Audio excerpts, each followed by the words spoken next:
Commonwealth v. Timothea Neary-French.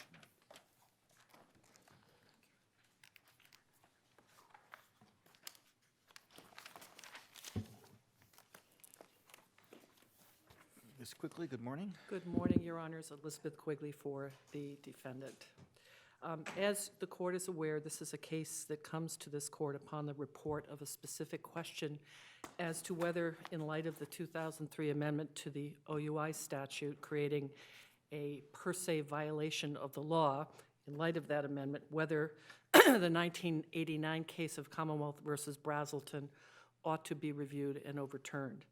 Okay, so before you get into that, which you will in a moment, there's all this argument about whether or not she had enough time to make a telephone call and all this other stuff. That doesn't seem to be within the scope of the reported question, is it? Well, the facts of this particular case establish a clear violation of the 1 hour rule as guaranteed by statute. Is that before us? It's not before us, but it relates to this case in terms of the interaction between the right to counsel, which we believe now exists in this state. Okay, but this is a legal issue that we're deciding. It's a legal issue. Okay.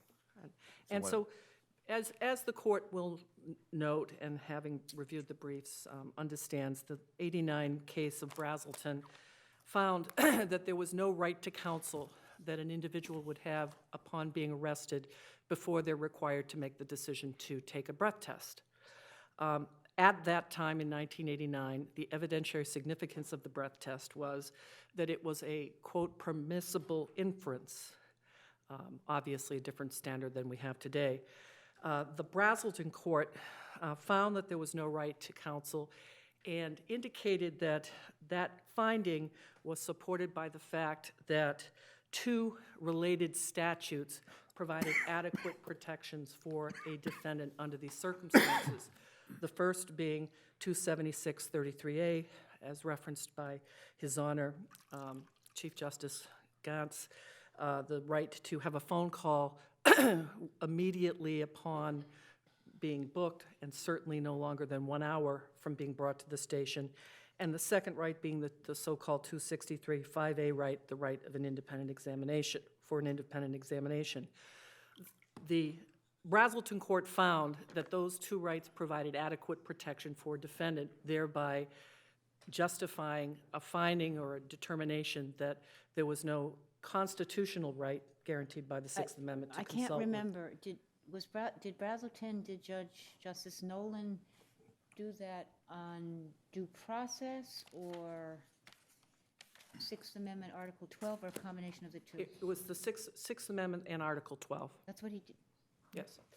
And so, that being said, there's been so many developments in the law since that time, the most profound one being the 2003 amendment to Chapter 90, changing the terrain in terms of the effect of a breathalyzer. How is this a critical stage of the proceedings under the Sixth Amendment? And I'm going to spend some time on that, because to look at the evidentiary significance of the breathalyzer now versus back in 1989, we note that this is about the only crime that I can think of, and perhaps that you can think of as well, where you are convicted by a machine. This is a piece of forensic evidence that gets introduced. The reading is introduced at trial, provided the gatekeeper criteria are satisfied. And that test alone, that reading alone, provides an element of the offense and can independently form the basis of a conviction. I would tell you that in cases where people are arrested, they could pass all the field sobriety tests. There might be some minimal level of probable cause that allows for an arrest. They could be, quote, as sober as the proverbial judge, fail the breath test, get .08 or above, and be solely convicted on that basis. But The judges are a little bit under that. Right. But here, no complaint has issued yet. The complaint has issued. The It's issued now, but been arrested. at the time he took the breathalyzer, a complaint had not issued. The physical complaint had not issued. The arrest had occurred. The person is in custody. So how would this work? Is it like if you are, you know, you fail field sobriety tests, or at least you're brought in, so somebody could waive the right to counsel? Would you have to have something like Miranda first? Or how would this work? I would be absolutely happy to tell you how I think it ought to work. When a person is arrested for operating under the influence, they are taken into physical custody. They are immediately given, usually, their Miranda rights verbally. As they were here. As they were here. When they get to the station, they are then booked. And that booking process, in my experience, having done a lot of these cases, can take anywhere from a half hour, 40 minutes, to an hour. In this case, the booking process took about an hour. There is ample time in this period of time to add one more right to the panoply of rights that are given a defendant, and that is you have the right to consult with an attorney before you make the decision to take a breath test. But is it done under the Sixth Amendment, or? It's done under the Sixth Amendment, and it's done under Article 12 of the Massachusetts And that's, so Declaration you of have, Rights. so that's, you've got a right to counsel then, but under the Sixth Amendment, I think Sixth Amendment jurisprudence is the right to counsel under the Sixth Amendment occurs upon arraignment, right? I disagree with the court's view on that, because I think that Says there... differently? I think We've that said there it are- many times. I think that there are cases, I've got the Torres case as a case which discusses the issue and the interaction of the Sixth Amendment and the 12th Amendment. And we also have... Which Torres case, by This the way? would be, let me just see my notes for a minute. This would be, It's not cited in your brief. it's not cited in my brief. Torres would be 442 Mass 554, 2003. Shouldn't we be looking at federal cases? I mean, Supreme Court cases as to what the Sixth Amendment says? There is no Sixth Amendment case directly on point on this issue. Now, we know when, you know, somebody is being interrogated, and they've had their Miranda rights read to them, and somebody says, well, wait a minute, I want to have a lawyer. The lawyer doesn't get appointed right then and there.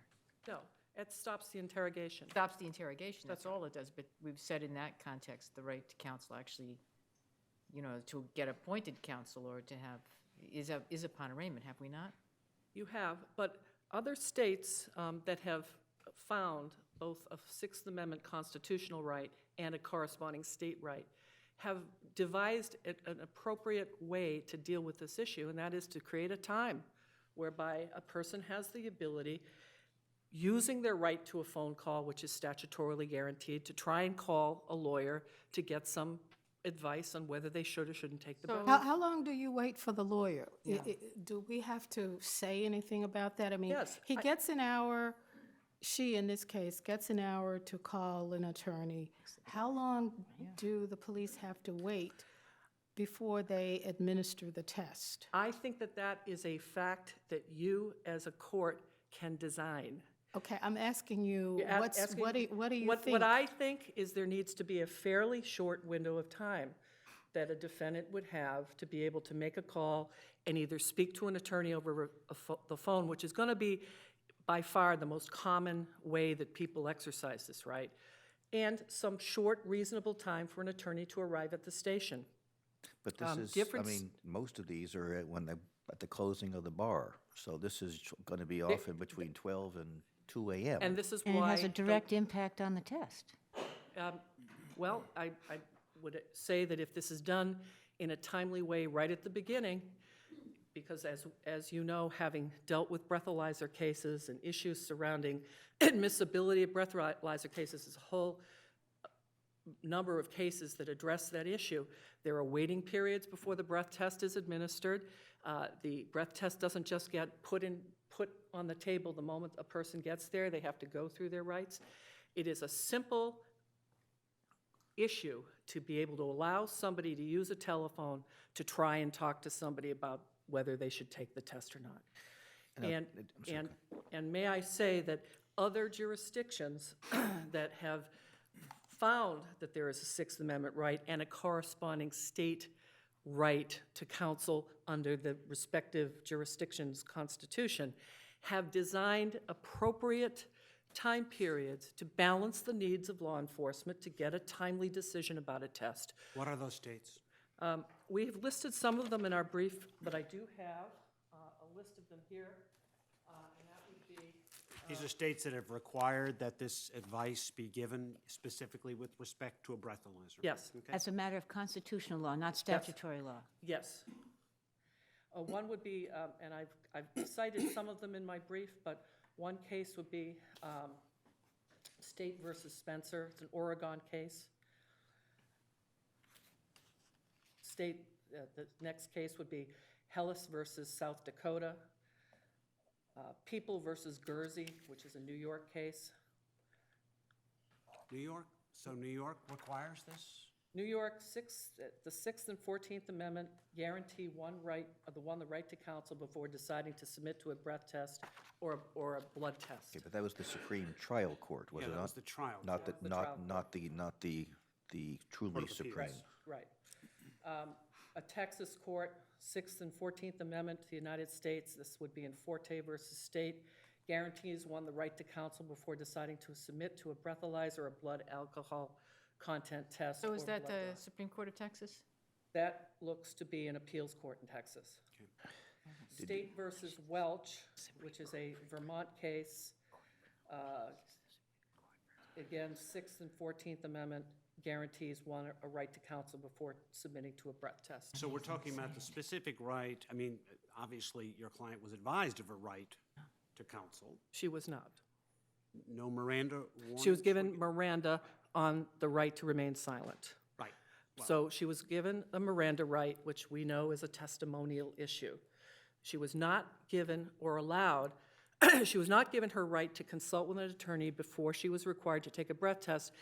And despite, So she wasn't specifically told, and oh, by the way, before you decide to take a breath test, you can consult with counsel. and more importantly, when she attempted to call first a lawyer, then her husband, she was told she had to wait until she made the decision to take the breath test. Is that exactly what the record reflects? Is The, that what the I've got the judge- record right here. I can read the record, the facts into the record. Okay, but are we I mean, that's not the reported question to decide it based on the facts of this case. Is it? I mean, that's where we began. Are we supposed to be evaluating the record? The judge has not ruled on this, has it? He has not ruled on this. The So don't we question have to wait is, until the judge does rules on the facts after the judge gets our law as to whether or not a person is has a such a right to right? counsel? I think the procedural posture is that the court is looking for a determination as to whether one has a right to counsel guaranteed by the Sixth Amendment and/or the 12th, Article 12, to make his or her decision in the motion to suppress. Okay, and in all of the states that you have cited to us, the refusal to take a breathalyzer is admissible in evidence. Not all of them. Which one's not? I don't have that. We were the only state that, I don't think we are. But I could report that, but I don't think we are. I think these states that you've just listed, the 5 states you've just listed, that refusals are not admissible. I don't know that as to all of them, but I don't know that they all admit the refusal. Now, is there a protocol now before somebody is asked to give a breathalyzer in terms of giving consent? Well, what typically happens is somebody's arrested. There is a form that the person has to read and sign that gives the 263-5A right, the requisite breathalyzer rights, especially as it relates to the suspension issues and the consequence on both the license and for commercial drivers, a CDL license. There is also, So there is a form which sets forth what the consequences would be of saying yes or saying no? yes, the form itself isn't completely accurate because it doesn't flesh out the consequences, especially for enhanced offenders, second and subsequent offenders who have a much more serious license loss, and CDL possessors who wind up losing, under certain circumstances, their right to a CDL for life, I'm sorry, CDL is? commercial driver's license, for life.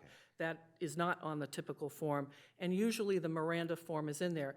Under the case law that has developed and evolved under 263-5A, that right is also a posted right, typically in the police department. But to go back to the original question, the process then becomes the person is given all these rights, they're booked, they're provided all their biographical information, and the breathalyzer machine is sitting off on the side warming up for this person. And so there's typically, depending upon the make and model, a 15-minute waiting period. Some waiting periods are longer, depending upon the model, but let's talk about 15 minutes as being the prevailing waiting period. And during that period, nothing happens because the machine is warming up and the person has to be observed to make sure that there's no foreign substances in their mouths, burping, or anything else that could interfere with the test. So eventually the test is, you're then at the sort of the critical point, pardon the use of that word because I know that's the ultimate issue here, of having to decide or not decide whether to take the test. All of that time, addressing all of the respective technicalities of the booking process, provides ample time for a person to be told, by the way, you have a right to consult with an attorney, here's your cell phone, make a couple of calls. And a time frame can be constructed by this court in order for a person to either talk to a lawyer to get some advice, or to see a lawyer, again, if it's done in a timely way. And if the person doesn't have the funds to pay for a lawyer, will a lawyer be appointed? No. I think that this is an advice-type situation. I recognize that. If there's a right to counsel, can you do that? Well, I don't see how we can. I think that people at this stage have a right to consult with an attorney. If they don't have funds, I don't know what to say about that, but I don't think that should be a reason why they don't have the right. In other words, Well, then, I mean, We're you have to, if there is a right that has to be recognized that people without funds, the state is going to pay for it. well then, And arrange it. well, In the meantime, there's nothing that the breath test can tell them because it takes the attorney 4 hours to get there. well, I don't think that other states have not been confounded by this issue. They have created a short period of time where a person has the right to speak to or not speak to a lawyer or see a lawyer. And that time, based upon certain decisions, is as short as a half an hour. And we all know from looking at the jurisprudence about the right to counsel, it's not an unlimited right. We see all different lines of cases relative to the right of counsel that define the fact that a person can't have appointed counsel ad nauseum during trials if they behave in a certain way that frustrates that right or eliminates that right.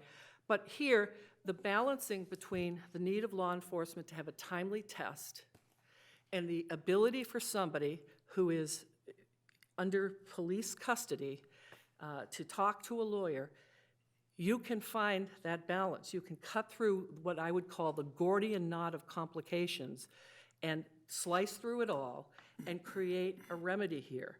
Can I just ask you, what information is given to somebody in that circumstance now? Any information other than the Miranda rights? Like somebody told if you refuse to take the breathalyzer test, your license will be suspended for X number of days, or whatever the consequences are.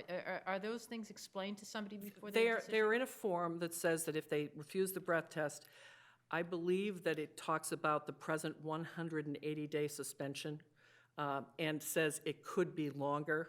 I don't think it talks about the actual length of time of what a second or subsequent offender will suffer, which we know is 3 years. Does the form explain that if you blow, above a .08, you can be convicted on that evidence alone? It does not. Would that take care of the problem? No.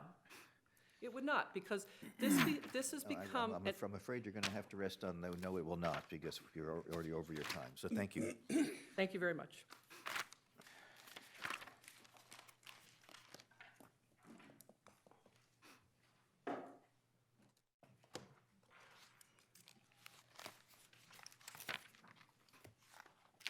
Still morning, Mr. Calaflores.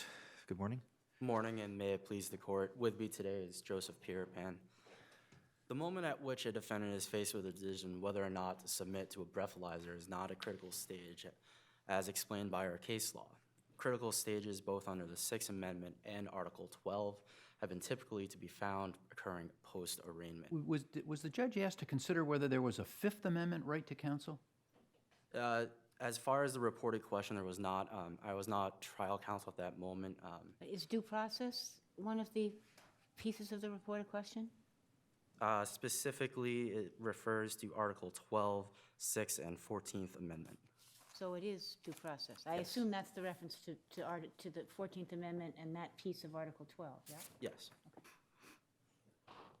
So that moment, this court has said that critical stages have included motions to suppress post-indictment lineups, trial, probable cause hearings.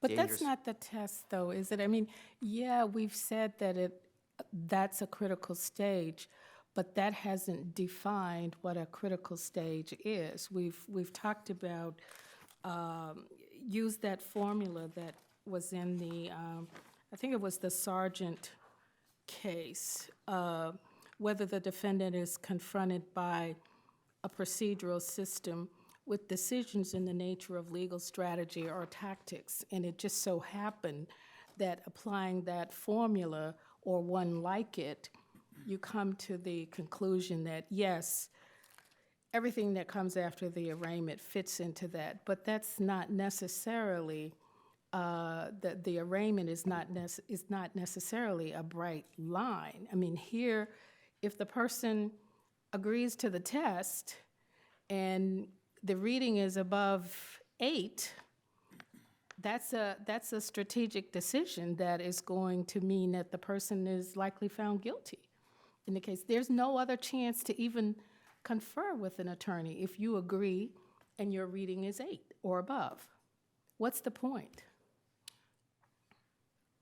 The point of whether or not to refuse at that moment? No. What can an attorney do for you is what I'm saying.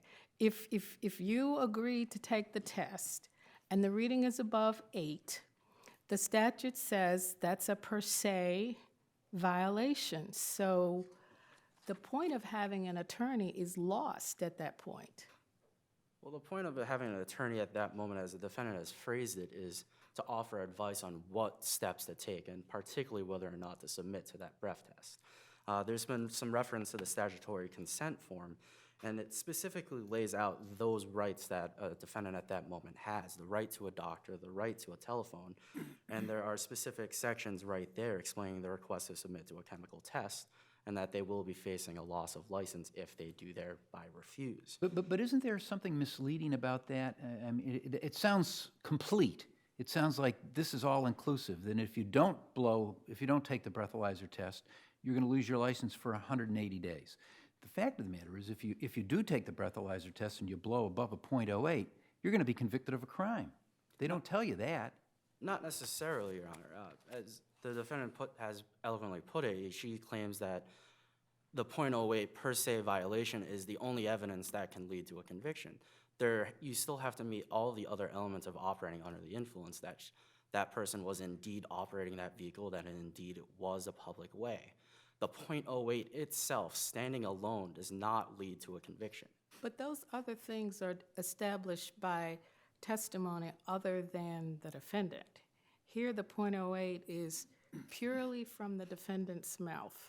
It's the police officer who is going to satisfy those other two elements. The defendant has nothing to do with that. That is correct. And as I stated in my brief, this is an implied consent state.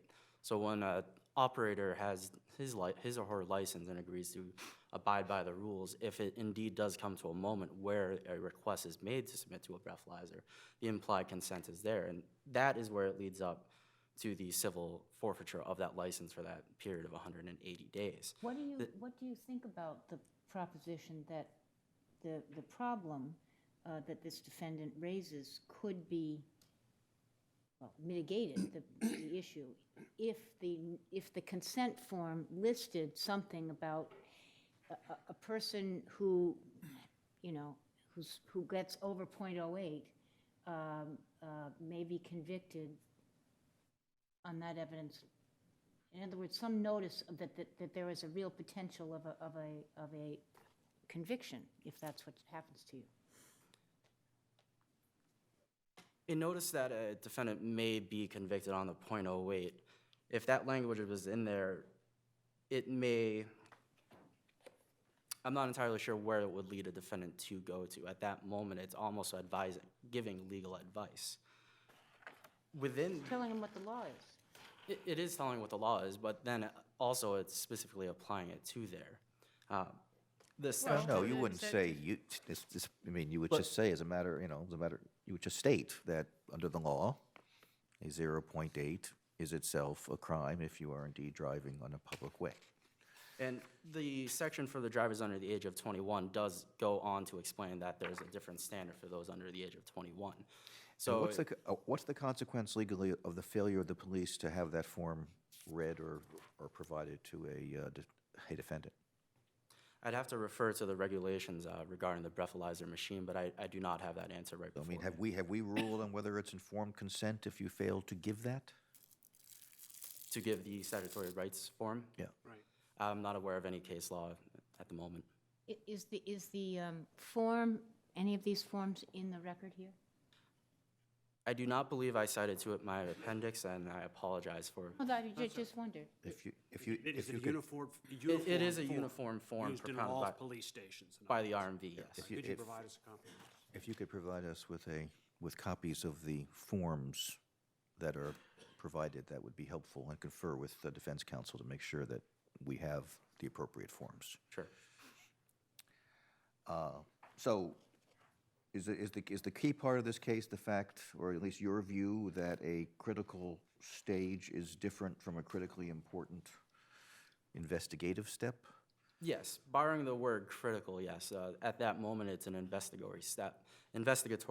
But a critically important investigative step. Critically important, yes. And if we are looking at whether or not it's a critically important step and whether the right to legal counsel to advise them on strategic decisions applies to that moment, it almost can be related back to the entire moment of when the motor vehicle stop occurs. From that moment on, the interaction with the police necessarily entails strategic decisions with a defendant. Assuming that the defendant knows that he or she is drunk at that moment, whether or not to comply with the field sobriety test would be a strategic decision. Now we've removed it not only from the police station, but now we've removed it roadside. Well, wait a minute. Everybody's waiting in the roads for their attorney to arrive. It's a great scene. But as to that, if you decline to take the field sobriety testing, there's nothing automatic that happens, pretty much. I mean, the police officer would still be able to give his or her observations at trial about, glassy eyes, and smell of alcohol, so on and so forth. I mean, there's nothing quite as cut and dried as you blow a .08 or higher, and you're basically dead in the water. Strategically at trial, the .08 is, as I've mentioned, is only one element. And it's Right, but not the others are necessarily not. required that if the prosecution does have that .08 breath test, that they do proceed under that theory. Chapter no. 90, Section 24 provides with two different theories, the impaired and the per se. There's no requirement that one or the other be used. It's a strategic choice. And more often than not, they're both brought at the same time in the alternative. Now, do you know whether the states that recognize a constitutional right to a lawyer in these circumstances, whether they say anything if the defendant, with respect to a defendant's inability to pay for a lawyer? I would not agree that there are states, not at least the ones that I have cited, that have a constitutional right. I've pointed to many states that have a statutory right. But your sister says that some of the cases that she cited here, particularly the one I'm remembering anyway, is from Oregon, is a constitutional case? Is that under the Oregon state constitution? As far as the Spencer case that counsel mentioned just now, I can't recall off the top of my memory of what the grounds were ruled in that case. I do know that a number of cases, such as Hella's from Texas, were brought under state rules. The case from New York, Guernsey, was under a state statutory right as well. And there, they limited it to a reasonable amount of time that they also noted cannot go to the detriment of procuring that breathalyzer test. Do the states that have statutory rights to counsel in these circumstances provide for counsel to a a person who does not have the funds to pay for counsel? Not that I'm aware. Okay. Okay, thank you. Thank you. Thank you.